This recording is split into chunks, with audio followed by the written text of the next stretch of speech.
losing for him was already bad, and losing against me was really the worst thing he could have. For him, be second, he was the first of the losers. He just hated that. It was nothing for him but winning. He just wanted to psych his opposition, that they all think that Senna was in front of them. He had to be quickest all the time. Ayrton would enter a corner faster than he'd ever been before and trust that something inside Ayrton Senna would help get him and the car around the corner. And that's an act of trust or faith or whatever you want to call it. He prepared his chance, but when it was there, he took it. And when you want to correct it, no way. That was a crash, you know. So in the end of the day, when you saw the yellow helmet, you know you're in troubles. I always thought that he was just too intense about winning, and he actually believed that he had a God-given right to win.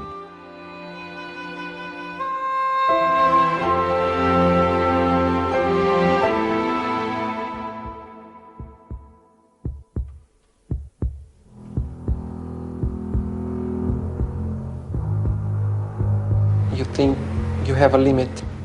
As soon as you touch this limit, something happens and you suddenly can go a little bit further.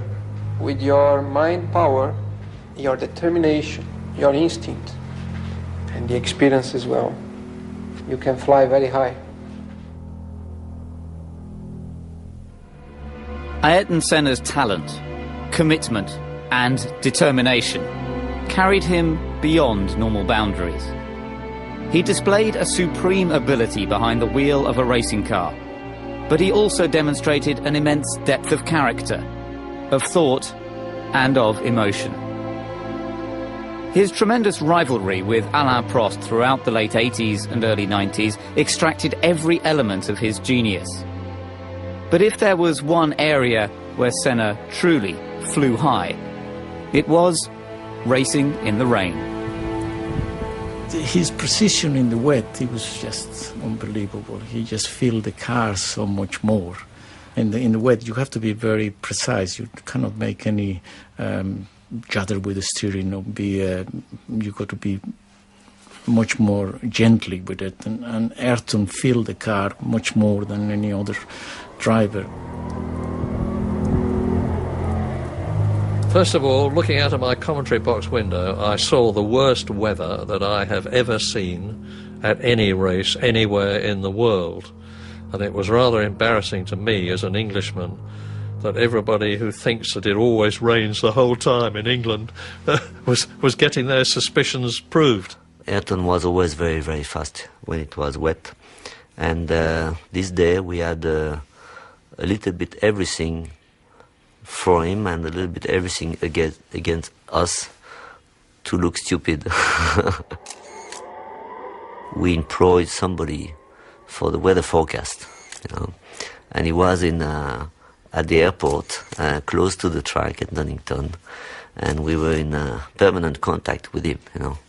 So we started the race, and then he was saying to us, I mean, not to me, not to the engineers, that, you know, we had a shower, and a big shower, so we had a few spots, and then I stopped for the tires, and then we had just a few stops, and then dry, you know. And then every time he was saying something, it was the opposite. And I had the sad record of 7 times changing tires, but 6 times in the wrong way anyway, you know. He was already pissed off anyway all the year about having this engine, this Ford engine in his McLaren, because he wants to fight for the championship, and so the numbers he know that he's not going to fight for the championship. So all what he could do is to wait for special circumstance, and then to show everybody again what he can do. And that was a special circumstance. And all what he want to, he puts in his head. In the first lap, he's going to come back first, you know, because he's going to make everybody stupid, and that's exactly what he did. it was making me hold my breath. And they were having a job to get my breath at the best of times. You just thought, well, I can't believe it. I can't believe it. It can't stay like this. It's bound to go off. And there he did, kept going and going and going. Nobody knew where anybody was. I remember the spray as he went. When everyone else was cautiously going around thinking, ooh, I better be careful, he just went, go. And he was off. Gone. He was brilliant, but he knew he could do that.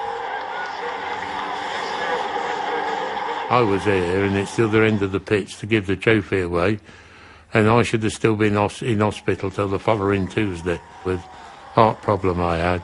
But when I got onto the podium, you'd forgot all about you were ill. You felt 18 years of age. To see the happy face he'd got, it was unbelievable.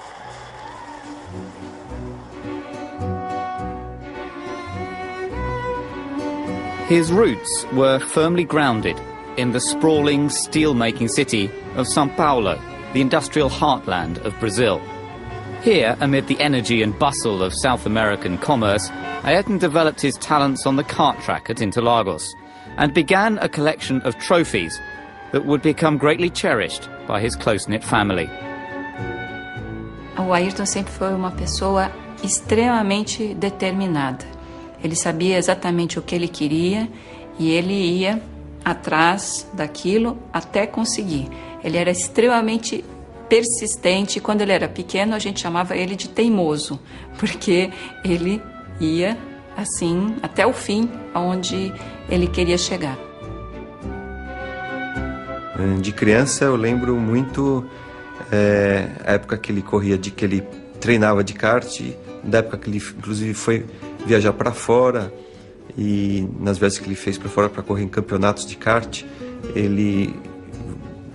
eram viagens rápidas, mas que sempre tinha uma expectativa muito grande de que resultado que ele ia obter, e sempre ele teve, cada ano ele tinha resultados muito positivos. Então as minhas recordações são muito ligadas a isso, porque a vida dele era muito, muito ligada ao automobilismo. Desde que eu nasci, desde que eu me lembro, ele já andava de kart quando eu nasci. Before long, kart racers in Brazil and all around the world became all too aware of the driver in the yellow helmet. O Ayrton, eu conheci ele quando ele era um garoto de kart, ele era piloto de kart. Mas na época eu já pintava para o Emerson Fittipaldi, que era bicampeão mundial de Fórmula 1, para o Nelson Piquet, que já estava na Fórmula 1, então ele queria criar a sua identidade também. Então eu resolvi, pensando em colocar uma cor quente no capacete, como a Ferrari, que é vermelha, pintei ele de amarelo, certo? Com duas faixas saindo em verde e azul, saindo como se fossem os olhos dele, porque dá movimento e dá agressividade também.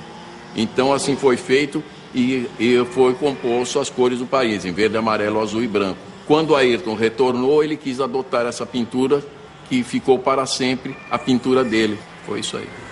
I know him since long time ago, because we did 2 World Karting Championship together in Le Mans and Estoril, 78 and 79. So this goes back to the very, very old days.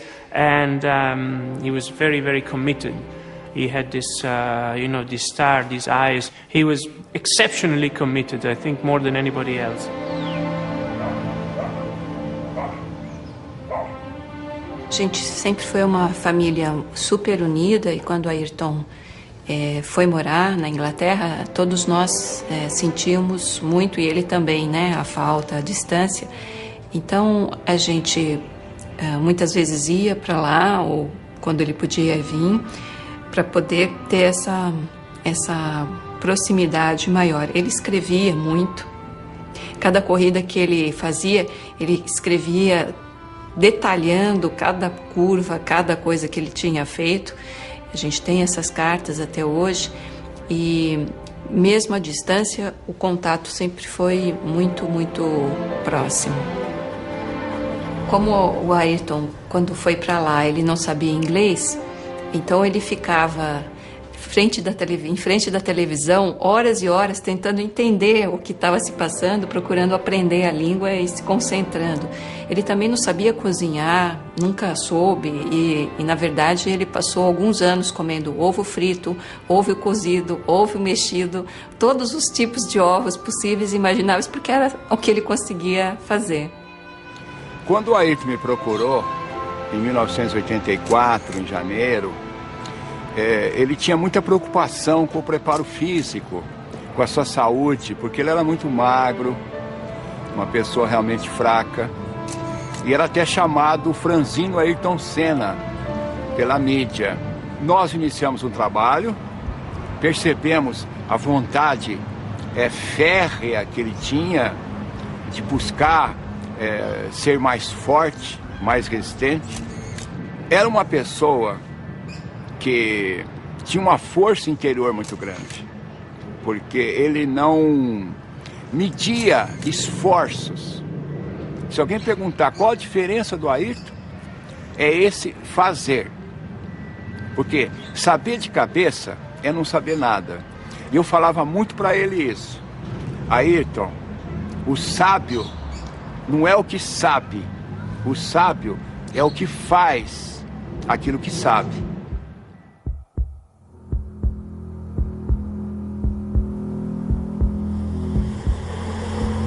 It's not simply a stronger muscle or a better tonus in your muscle, but it's really the power, the strength you get, physically speaking, you know, to your body, but also to your mind. And you only really learn by doing it, I believe. Once I realized that there was something special in there, I really focus and try to learn about myself, because it's basically learning about yourself, learning about your own limitations, learning about your strengths, your qualities, and trying to make as a whole a smoother person. I don't remember exactly, but certainly in 1983 I was very much aware of him in Formula 3 in England, and he was very persistent, about winning. He was very good at that already that early in his career, but very persistent about trying to persuade Patrick and myself to let him test. I was first driving a Grand Prix car in a Formula 1 car. That first drive came at Donington Park in England, at the wheel of the Williams FW08C, the model of car that had taken Keke Rosberg to victory in Monaco earlier the same year. Ayrton turned up, made himself comfortable in the cockpit, remembered all the instructions about what everything was for in the cockpit.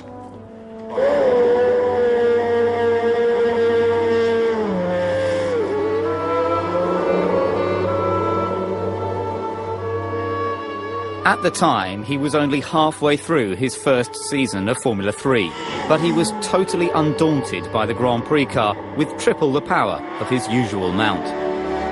I set off, did what we call an out and a straight back in lap to check over the car mechanically. And then over the next 21 laps, I think it was, he just went off a second quicker than the car had ever been around there. And then said, I think that's all right, I've got enough. In my head, got out of the car and went home. So we were quite astonished. In that particular day, it was obvious that his brain was in total control of everything else, was just ahead of the game, clearly belonged in a Grand Prix car. He was born for that, if you like. We weren't ready to put him in the team in '84, partly for contractual obligations to other drivers. And then he went off to Lotus and then to McLaren. So it was quite a long while before we were able to offer him a seat, which was for '94. When he went to Tolman, it was fantastic to see another Brazilian driving. I mean, by instinct, I was always more of a fan of Ayrton than I had with any other Brazilian Formula One. I never had the chance to see Emerson, but I had the chance to see Nelson. With Ayrton, was different. I felt like he was driving tremendously, and he was going to be a champ. I I remember we had a discussion about top drivers like Nelson Piquet or whatever. And I said to Ron and even other people, take the best young guy coming, you know, to get a very strong team is Ayrton.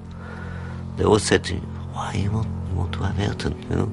So yeah, why not, you know? I mean, it's thinking about the team. So having a teammate like Ayrton was very, very different to all the teammates I had, you know.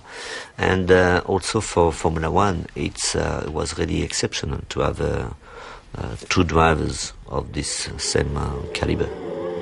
When Ayrton came into Formula One, Alain Prost was the top. He was number one, and he was the one that he wanted to catch. He wanted to beat him. And when he started testing with us and racing with us, he was not interested in anybody else in the grid. You know, just Alain, what time did he do? What tires is he using? What rear wing has he got? What springs has he got? He just wanted to know what Alain was doing, and that's the one he wanted to beat. He was a man like no other man I had ever met before. He was almost a mystic. He was very, very, very intense. He was a charismatic personality. He could be absolutely charming, but there was another side to his character. He was absolutely ruthless when he was in the cockpit. And he was an intensely religious, God-fearing man. And he actually believed that he had a God-given right to win.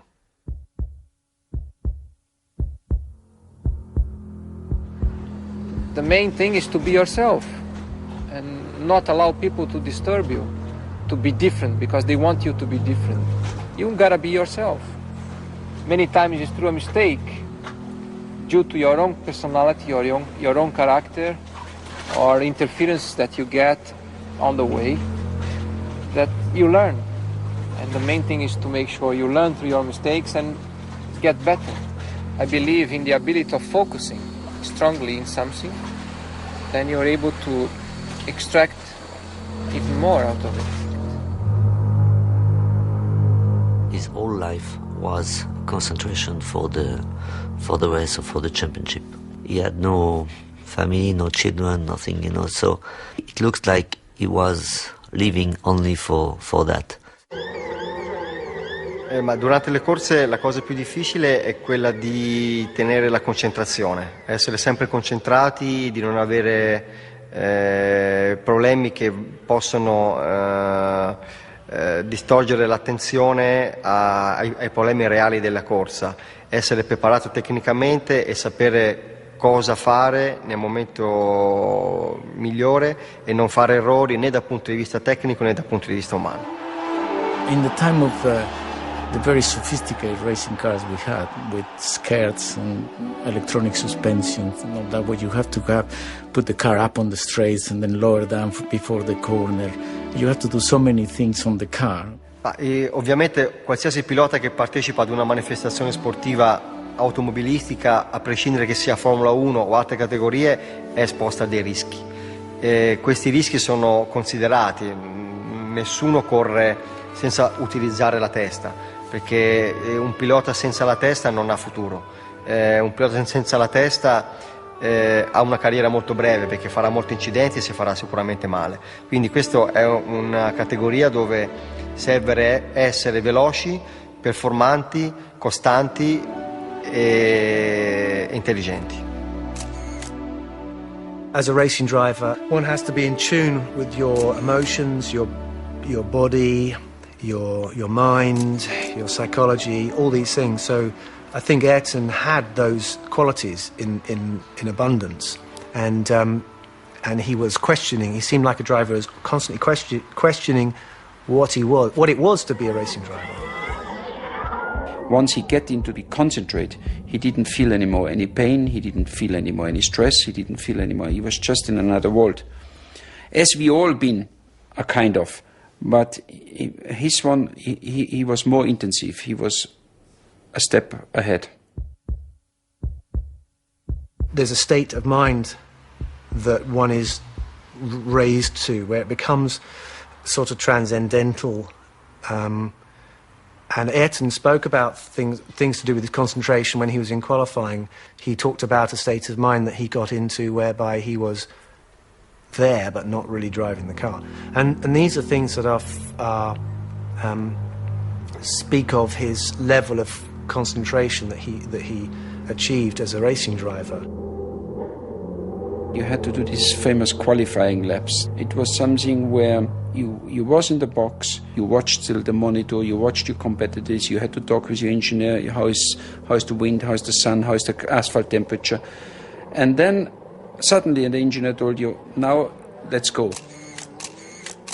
That let's go means you had to switch a button and to say, okay, and now I have to be fully concentrate and actually getting into another vault where everything start to go in slow motion, because when you do quick lap, you try to see everything in slow motion, to do all the fine things right, and it's a kind of a dream. Everyone who followed Formula One recognised that Senna was the master of qualifying. If you go for a corner on qualifying tyres with extra horsepower and you've never had that all weekend, how do you anticipate how fast you can go? How do we know how fast the car is capable? So Ayrton would enter a corner faster than he'd ever been before and trust that something inside Ayrton Senna would help get him and the car around the corner. And that's an act of trust or faith or whatever you want to call it. He explored his ultimate capabilities more than any driver seems to have done.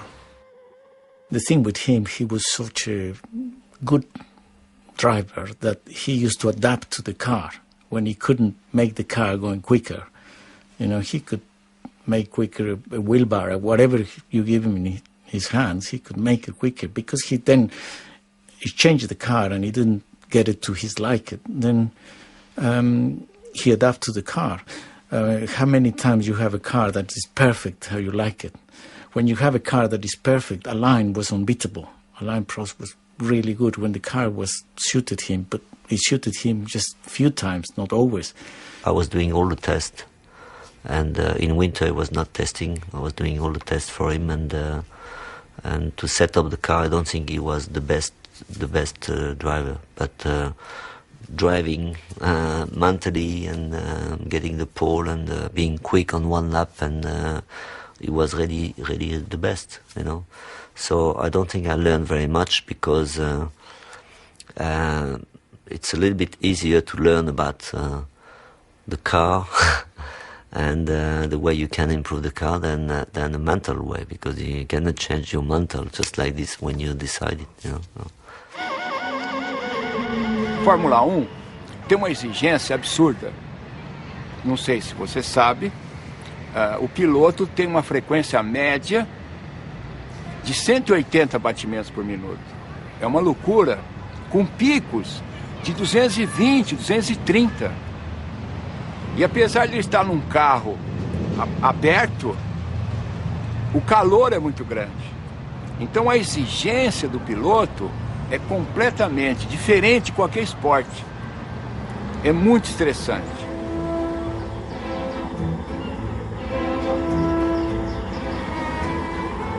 Havia sofrimento, claro. Trabalhávamos a 1h da tarde, que é horário de verão, para pegar o maior calor. Porque para o Ayrton interessava, lá na Fórmula 1, quando a competição era extremamente desgastante. Quanto pior, melhor. Por quê? Porque ele estava muito mais preparado do que as outras pessoas, do que os outros pilotos, que na época não se dedicavam ao trabalho com o corpo, com a mente, com as emoções, com o espírito. Por isso, ele se tornou imbatível. Eu lembro quando começamos com a meditação, ele tinha uma dificuldade muito grande de não pensar. Tinha assim achava terrivelmente difícil fazer isso. No entanto, ele se envolveu tanto com esse processo de meditação que ele conseguiu momentos de uma profundidade mental tão eloquente que atingia níveis inigualáveis de profundidade, que ajudava muito nas tomadas de tempo, ajudava muito nos seus recordes, nas suas vitórias, porque a concentração dele era máxima devido a esse trabalho de meditação, de respiração, de relaxamento. Monaco was a special place for Senna. He shot to fame by nearly winning the race in his debut season and would go on to take victory in the Principality a record 6 times. On his first outing in a McLaren, however, Prost thought he had him on the ropes. In Monaco, where he was not very good into the weekend, was the first Thursday was ahead of him, and Saturday almost the whole day was ahead of him, until the last qualifying lap, where just like this, and he went quick, and he got the pole for just a little bit, but I could not imagine that he could come back just like this, because he was not going that well.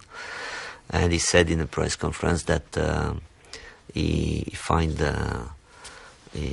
went outside the car and he looked at the car, how the car was behaving on the track, and then realizing what he was doing wrong and what was wrong, came back in the car and drove at the perfection, in a perfect lap. For me, it was very difficult to hear that, In fact, it looks like everybody needed a guy like that, He was different. I was too boring, and he was different. Once you win it, and you've got to go all the way to the end, because you commit yourself to such a level where there is no compromise. You give everything you have, everything, absolutely everything. And sometimes you find even more, because it requires more if you want still to be ahead, if you want to win. The uncanny will to win that he had, I've never seen it in any other sportsman. I certainly haven't been connected to anybody that had that fear, determination to succeed and to win. It was just like Alan Prost said, for Ayrton, he is willing to risk that little bit more than any one of us will do. And maybe, for him, be second, he was the first of the losers. He just hated that. It was nothing for him but winning. Losing for him was already bad, and losing against me was really the worst thing he could have. And that's why his whole motivation was to beat me. I can remember we went to the Bercy karting event, and he was there watching on the big screen Alan Prost driving in the kart. And he never took his eyes off that. And he watched Alan Prost driving a go-kart. He knew that to be world champion, he had to beat a line, because he was number one at the time. I remember one race, and I think it was the Belgium Grand Prix. Ayrton always used to try so hard in qualify that after qualifying, before he took his overalls, he sit in the corner of the track and he just get all his adrenaline back. Alain and I were looking at the times, and Alain could say, I just can't believe how he could be so quick. Where is he beating me? Anywhere else, but here, I always quick here. How he can be? And then as I look at Ayrton was sitting up in front, and he look at me and he winked an eye, and I thought that he just felt so satisfied I have beat the line, and he had recognized that I'm quicker than him, and he was so, for him that was kind of a stage in his career, and he thought, well, I can now begin to think of being world champion. When Ayrton came along in his footsteps, his approach was in many ways similar. It was cerebral. That means he used his head at all times. But he did so with more dash and determination than you ever saw in Alain. Alain had plenty of determination. He never exposed it. Ayrton, it was all about drive and courage and let's go for it. We'll just leave the rest to me when he was in the car. Formula One drive, all sportsmen are gigantically competitive. They're there to win.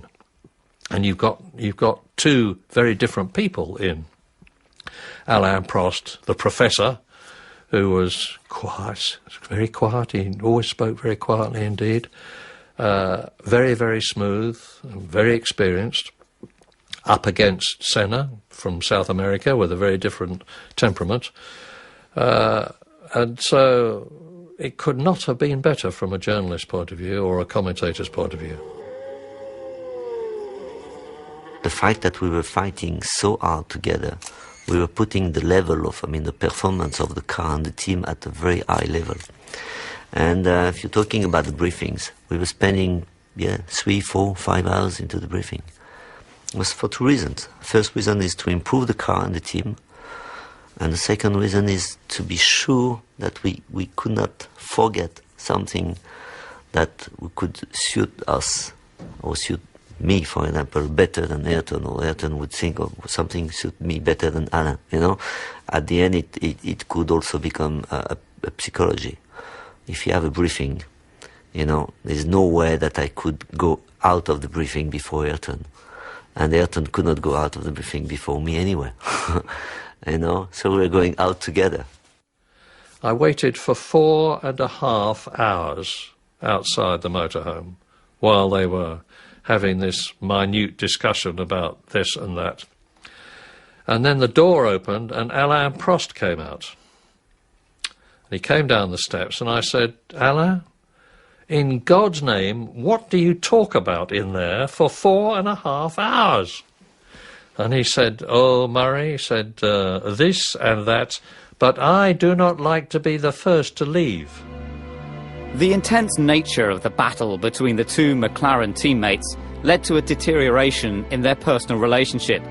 Other teams and drivers were simply not at the same level, so Senna and Prost focused on one another, both in and out of the car. But that was part of the fight we had anyway. Everything was tough.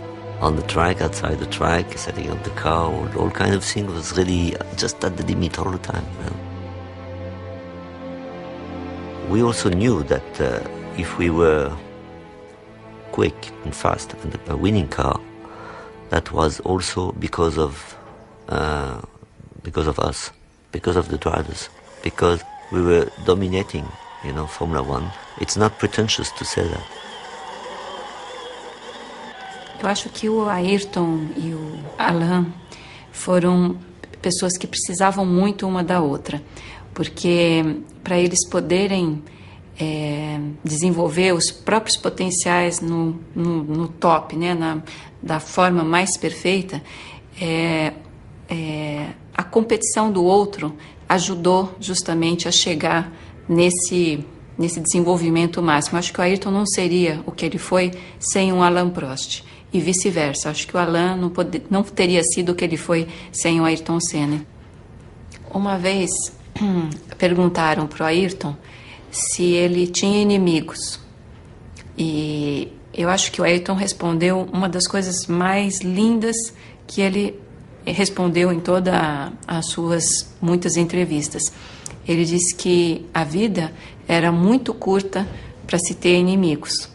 Então, eu acho que, às vezes, a vida é mais curta ainda do que a gente pensa, como aconteceu com ele. Eu acho que essa frase é perfeita, seja no momento que ele e o Alain eram inimigos, ou depois, que nem eram, mas para qualquer condição como essa, eu acho que essa frase é perfeita.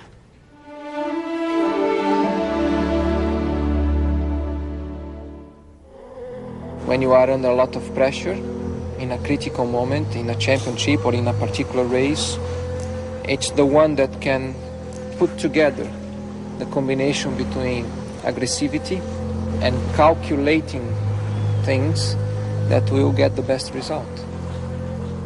And you need more than anything a very clear mind to understand exactly when is the moment to be aggressive, when is the moment to be calculated.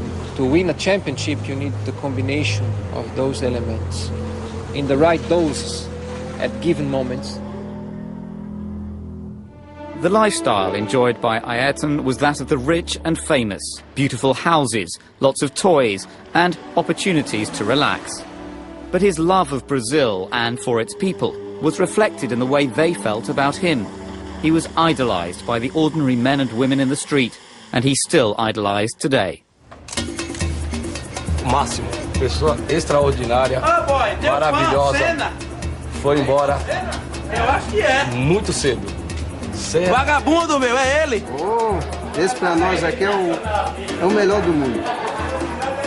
Muito legal, muita saudade dele. Faz muita falta pro esporte brasileiro. Representava muita alegria, né? Ao domingo, tinha muita emoção nas grandes corridas dele. Grande piloto, tem muita alegria para nós no Brasil. É difícil ter outro piloto igual o... Ai, que beleza! A pessoa representa tudo pro nosso país. Foi o maior ídolo, a maior glória, foi tudo. Acho que para todos os brasileiros nós é a honra de ter uma foto dessa aqui, observar assim e ter como lembrança, né? Ele pra mim ele foi um dos melhores brasileiros do mundo e ele deve ser homenageado por todos porque eu acho que ele foi o melhor, mesmo que ele já tenha ido. Isso aqui representou pra gente os melhores fins de semana aqui do Brasil. Para mim, um ótimo atleta, uma ótima pessoa, um ótimo ser humano e um exemplo de vida. Deu até um nó na garganta quando olhei. Isso para mim significa muito, viu? Muita saudade.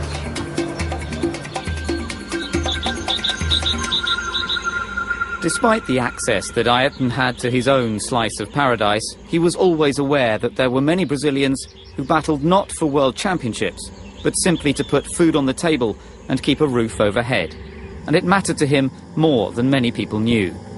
Ich glaube, das war das zweite Jahr, war ich in Brasilien mit ihm dann gefahren und wir sind fast durch mit diesen Favelas, man sieht Favelas, da sieht man diese Armut, oder, auf der anderen Seite und du arbeitest mit jemandem, der mit seinem eigenen Flugzeug und der alles hat und so weiter. Sag ich, wie ist das? Hast du kein Problem? Wie geht es dir, wenn du dieses siehst, oder? Da habe ich gemerkt, jetzt sind wir auf einem anderen Punkt dieser Unterhaltung, oder? Und er hat gesagt, Josef, mich stört das total, diese Korruption, diese Schwierigkeiten, diese Leute. Ich habe wirklich eine Wut oder eine Trauer, wenn ich sehe, wie diese Leute leiden, oder? Aber ich bin noch nicht stark genug, ich bin noch nicht mächtig genug, dass ich was ändern kann, oder? Und da hat sich gezeigt, in welche Richtung dieser Mann eigentlich gehen will, oder? Dieses Rennfahren, dieses schnell zu fahren, dieses an das Limit zu gehen, ist einfach nur eine Brücke oder ein Wagen, ein Fahrzeug gewesen, um in diese Richtung, wo er hinkommen wollte, ist. Das ist auch ein Prozess von ihm selber gewesen, wahrscheinlich, oder? I think the best remembrance I had was when I stayed with him that weekend in his house, in his farm, and we had a storm, and the lights and the telephone went out of order. And I needed to phone my wife, who was in Scotland. So we went out, and we found a telephone box. So I phoned my wife, and he went outside. It was dark, and he was standing under a light, a street lamp, and some kids had seen him and recognized him, and by then he had 20 or 30 children around him, and he was chatting to them and signing autographs for them. And when I came out of the telephone box, that's one of the sweetest memories I have of him, standing with the light playing on his head and shoulders and surrounded by the kids and being so nice to them.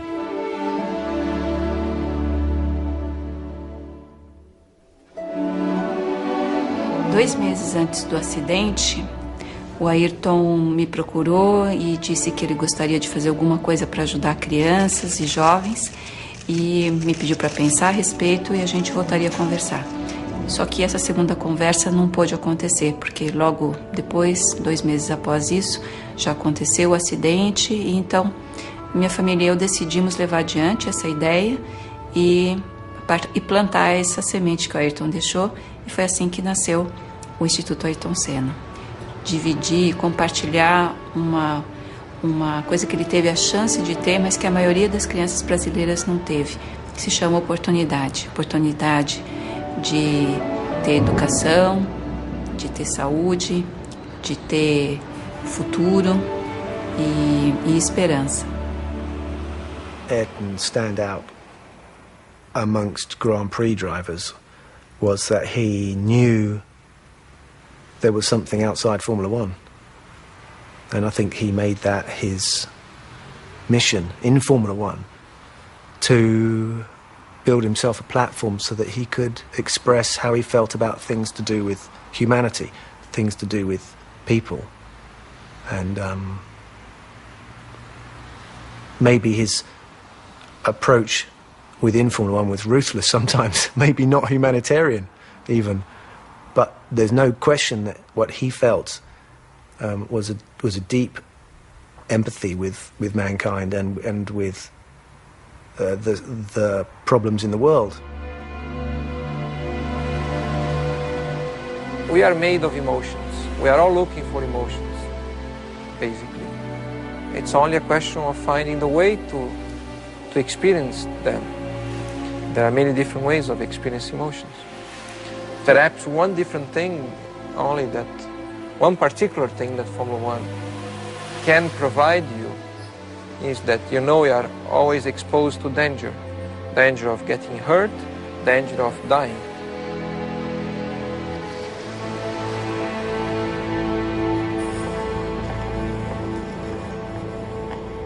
Travel was a major factor in Senna's life. To ease the strain, he acquired his own aircraft and employed the services of a private pilot. Over a period of 4.5 years, Owen Omani got to know his employer extremely well. Very often we used to go backwards and forwards to Brazil, and we'd leave São Paulo at 10:30 at night, and Ayrton would lay out the bed at the back of the aircraft, go to sleep in his pyjamas, and we'd shut the door. And then first thing, 7 o'clock in the morning, I used to come back to the cabin, wake Ayrton up, and we'd be landing in England at 7:30, 8 o'clock in the morning. He'd be as fresh as a daisy, and of course we were totally shattered. My compliment to him is to say that he was big enough to be little, if you understand what I'm saying. In April 1994, Owen flew Senna to the Imola circuit for the San Marino Grand Prix. A Imola Ayrton si è sempre trovato in maniera particolare, come sul circuito di casa. Da allora, dopo l'84, Ayrton Senna ha conquistato 8 pole position in 10 anni. Ha cominciato con le Lotus e poi con la serie incredibile con McLaren, per finire con Williams, e anche l'ultimo anno in cui lui corse a Imola era chiaramente in pole position.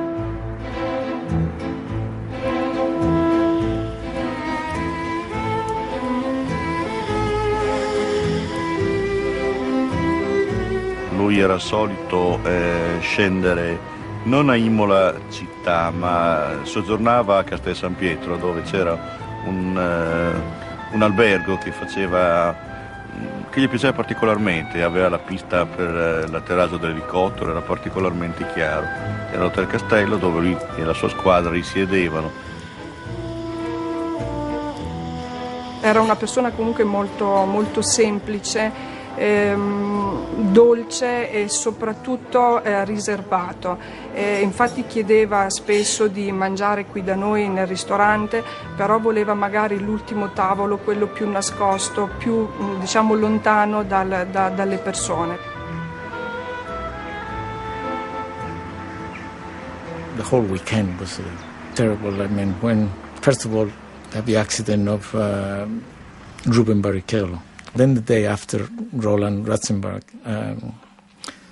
and Ayrton only met him the day before, because he was his first Grand Prix, and he was very upset about it. The team manager for Ratzenberger arrived, so I had to tell the team manager what had happened, and Senna was standing alongside me when I did that, and the team manager went away, and then Ayrton got very upset and cried a bit, and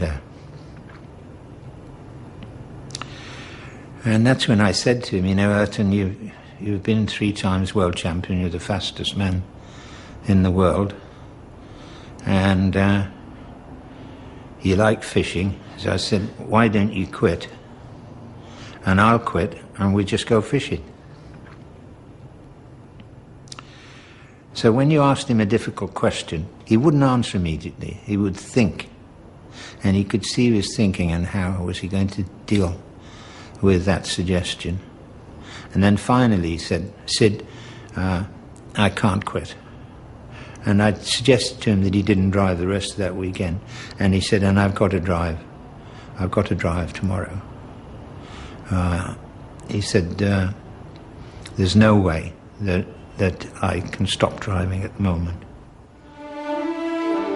A special hello to our dear friend Alan. We all miss you, Alan. In the morning, when we had this TV coverage, so I was doing my job, and then we look at the commentary of Ayrton, and the first thing he says is not, "Okay, I take this corner in first gear, second gear." He said, "This first hello to Alain, Alain, I miss you." And I was really, on live, and they put that in the morning, they put that before the rest. I mean, again, people, so at the end it was like a sort of, all the friendship we had was a little bit hidden, with all the fight we had was really, just, we in the last 2 weeks, we had a sort of, so, that's good, but in a strange way also. The last thing I remember in one life was there, of course, as a Ferrari driver, the Italians have a special way to celebrate you. And when they announced my name, the Italians was jumping and shouting. And I was just in front of his car, and he was in the car, and he looked to me, and he was laughing and things. So you really could see we was friends. It was an honest laugh. He was even happy if something went well for me. And that actually is the last time I really looked to his eyes, and we just been we seen each other. There have been many heavy accidents before. I had a very heavy accident in '89. I nearly died there, and Ayrton, one day after, Ayrton phoned me in the hospital how I am, and I said to him, "I'm okay, but I think this corner, it's very dangerous, and I think one day somebody gonna die there. It's too dangerous, and should be doing something." But okay, we was talking a bit, and then we went to testing to Imola a couple of months later, and Ayrton and myself say this corner should be changed, and we walked to this corner, and we looked how it could be changed, and we looked over the wall, and Ayrton says to me, "But look, Gerd, I cannot change this. There's a rebar behind, so there's no way to move the wall." And we looked both and say, "Yeah, unfortunately there's a river behind, we cannot move the wall, so that's how it is," and we walked back again. And it was exactly the point where he died.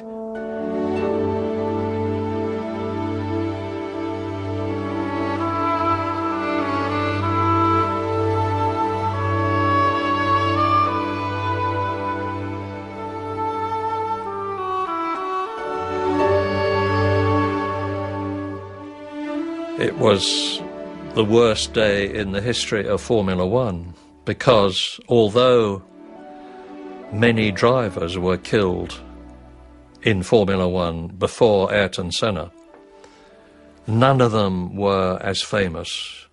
None of them were respected and idolized worldwide like Senna was. And the impact of Senna's death on Formula One in particular, motor racing in general, and the world at large, was like had never happened before, has never happened since, and I pray that it never does happen again. The Imola circuit witnessed the loss of one of the true greats of Formula One, but memories of Senna will never fade, and across the world, his spirit lives on.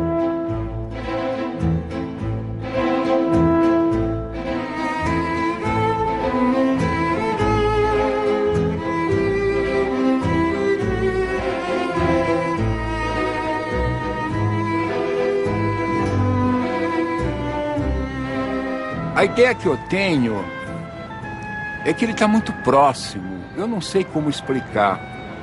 Eu sei apenas sentir.